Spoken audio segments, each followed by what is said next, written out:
ನಮಸ್ತೆ ವೀಕ್ಷಕರೇ. ನೀವು ಪ್ರೀತಿಸಿದಂಥ ಹುಡುಗ ಹುಡುಗಿ ನಿಮ್ಮನ್ನು ಬಿಟ್ಟು ಹೋಗಿದ್ದಾರೆ ಅಂದರೆ ಸರಳವಾಗಿ ನಿಮ್ಮ ಮನೆಯಲ್ಲಿ ಮಾಡುವಂಥ ಒಂದು ತಂತ್ರವನ್ನು ತಿಳಿಸ್ಕೊಡ್ತೇನೆ.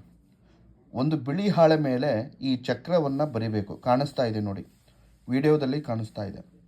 ಯಾರಾದರೂ ಬಿಟ್ಟು ಹೋಗಿದರೆ, ನೀವು ಇಷ್ಟಪಡುವಂಥ ವ್ಯಕ್ತಿ ದೂರ ಆಗಿದರೆ, ಈ ಒಂದು ಚಕ್ರ ಬರೆದು ಈ ಮಂತ್ರಗಳನ್ನು, ಬೀಜ ಮಂತ್ರಗಳನ್ನು ಬರೆದು ಯಾರು ಬಿಟ್ಟು ಹೋಗಿದ್ದಾರೆ ಮಧ್ಯಭಾಗದಲ್ಲಿ ಅವರ ಹೆಸರನ್ನು ಬರೀಬೇಕು. ಬರೆದು ವೀಕ್ಷಕರೇ, ನೀವು ಎಲ್ಲಿ ಹೋಗ್ತಿರೋ ನಿಮ್ಮ ಜೊತೆಯಲ್ಲೇ, ನಿಮ್ಮ ಜೇಬಲ್ಲಾದರೂ ಆಯಿತು, ನಿಮ್ಮ ಪಾಕೆಟಲ್ಲಾಯಿತು, ಒಂದು ದಿನ ನಿಮ್ಮ ಪರ್ಸಲ್ಲಾದರೂ ಇದನ್ನು ತಗೊಂಡು ಹೋಗಬೇಕು. ಒಂದು ದಿನ ಆದಮೇಲೆ ಇದನ್ನು ಸಂಪೂರ್ಣವಾಗಿ ಸುಟ್ಟು ಬಿಡಿ. ಅವರು ಇರುವಂಥ ದಿಕ್ಕಿನಲ್ಲಿ, ಯಾವ ವ್ಯಕ್ತಿ ದೂರ ಆಗಿದ್ದಾರಲ್ಲ ಅವರು ಇರುವಂಥ ದಿಕ್ಕಿನಲ್ಲಿ ಸುಡಿ, ಅವರಾಗೆ ನಿಮ್ಮ ಹತ್ರ ಬರ್ತಾರೆ.